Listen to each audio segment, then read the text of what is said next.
जंतर मंतर पर सैकड़ों लोग जमा हुए। मुद्दा था भारत के रिजर्वेशन सिस्टम में बदलाव। लोगों की मांग थी रिजर्वेशन का आधार सिर्फ कास्ट नहीं बल्कि इकोनॉमिक कंडीशन भी हो। प्रोटेस्टर्स को डिटेन किया गया, लेकिन सवाल ये है कि रिजर्वेशन आखिर आया कहां से, इसकी नींव किसने रखी थी और ये अभी इतना बड़ा पॉलिटिकल मुद्दा क्यों बन चुका है। भारत में रिजर्वेशन की कहानी संविधान से पहले ही शुरू हो चुकी थी। 1902 में छत्रपति शाहू महाराज ने कोल्हापुर में बैकवर्ड क्लासेस के लिए सरकारी नौकरियों में 50% रिजर्वेशन लागू किया।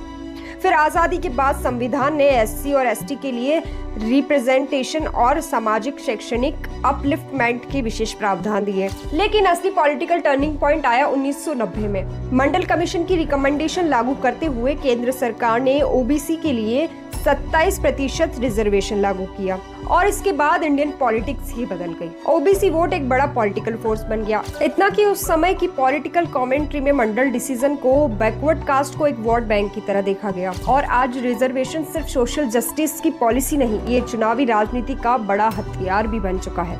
एक पार्टी कहती है रिजर्वेशन बढ़ाएंगे, दूसरी कहती है नई जातियों को कोटा देंगे, कोई कास्ट सेंसस की बात करता है तो कोई इकोनॉमिक क्राइटेरिया की। और आंकड़ा देखिए, तमिलनाडु में कुल रिजर्वेशन 69% तक है, यानी 50% की सामान्य सीमा से भी कम। और यही वजह है कि रिजर्वेशन आज सिर्फ नौकरी या कॉलेज सीट का सवाल नहीं, ये करोड़ों लोगों के वोट और पॉलिटिकल पावर का सवाल भी बन चुका है। तो सवाल ये नहीं कि रिजर्वेशन चाहिए या नहीं, सवाल ये है क्या आज रिजर्वेशन उतना ही सोशल जस्टिस है जितना शुरुआत में था, या अब ये इंडियन पॉलिटिक्स का सबसे बड़ा वोट बैंक बन चुका है। कमेंट में बताइए आपको क्या लगता है, क्या रिजर्वेशन रिफॉर्म होना चाहिए या नहीं।